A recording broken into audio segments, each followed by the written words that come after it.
Hi, Ron Kozakowski here. I'd like to talk about a different weapon that's on the TFW website, and it's called the Tanto. You could see this is it with a sheath on. You can see the belt loop there. They usually tied either leather or rope on there. You could see you can take this apart. You can see the clips on there. I've never taken one apart, but I know it can be done. People that have bought this also said it can be taken apart, and of course my blade makers told me that originally. This is what it looks like. You can see got a beautiful mirror finish on this thing. I'll turn it around so you can see that end. This is really nice. Nice and straight. See how that looks? I really like this knife. Before I even get started on it, I'd like to say that I am not an expert in Japanese culture, Japanese weapons. I want to learn this, but I find the katana, use of the katana, the wakizashi, and the tanto very interesting, of course. So someday I might get my hands on somebody who could teach it to me, but I do like it a lot.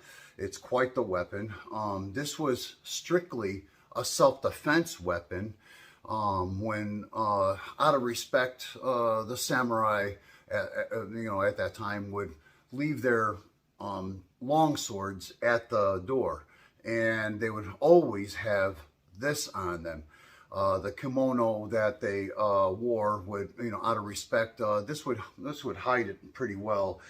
These come in different lengths, so it depends on who's carrying it. Women even carried it. They carried it in their kimono, and it was a self-defense weapon for them as well. And I'll tell you, a very good one at that. These are supposed to be the tips of these were made. Although there's different types of tips, but these tips were made to go through armor. Some of them were straight, some of them were curved. You can see this has a very slight curve to it, just to enhance the slashing.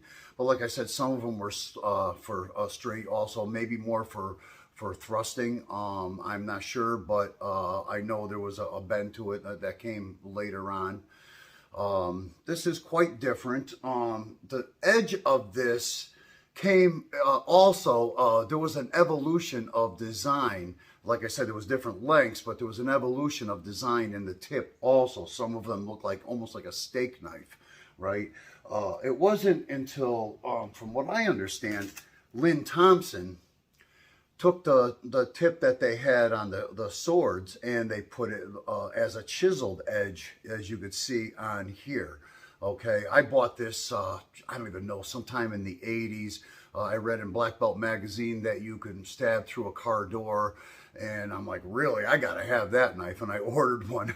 I really like this. This is kind of cool, actually. And it is a tough knife, definitely. This is off the TFW website. This is more of the traditional design, where the cold steel one isn't exactly a traditional design. These are quite fascinating, actually. One of the things that I actually really like about this is where the belt loop is put in a perfect place for cross draw, which traditionally, from what I understand, that's what they did. Okay, I like cross draw myself. It's one of my favorite. The idea was to be able to draw, being this is a lot shorter than a sword, you could outdraw them, you could outdraw the person that has the sword by stepping in very quickly and getting there faster, and he could hit you.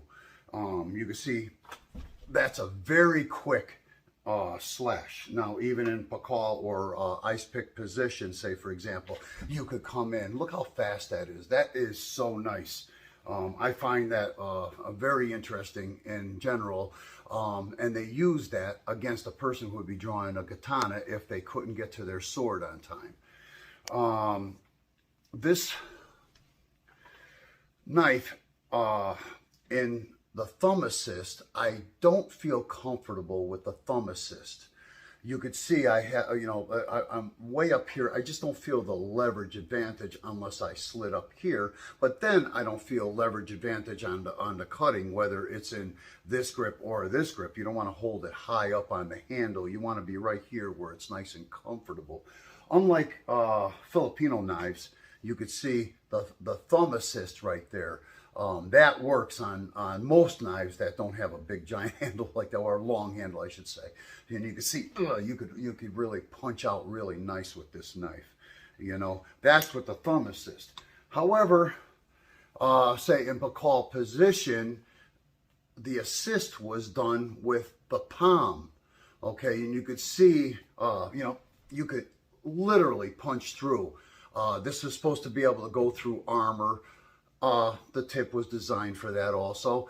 This was made to go through armor, through ribs by using a palm assist. Sometimes you would see a stance like this. If they felt the enemy was injured, they would stand there ready like that.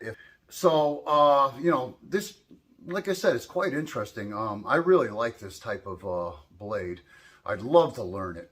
If somebody was around to teach me this, I definitely would learn it from them. If the Tanto seems to be a very popular blade.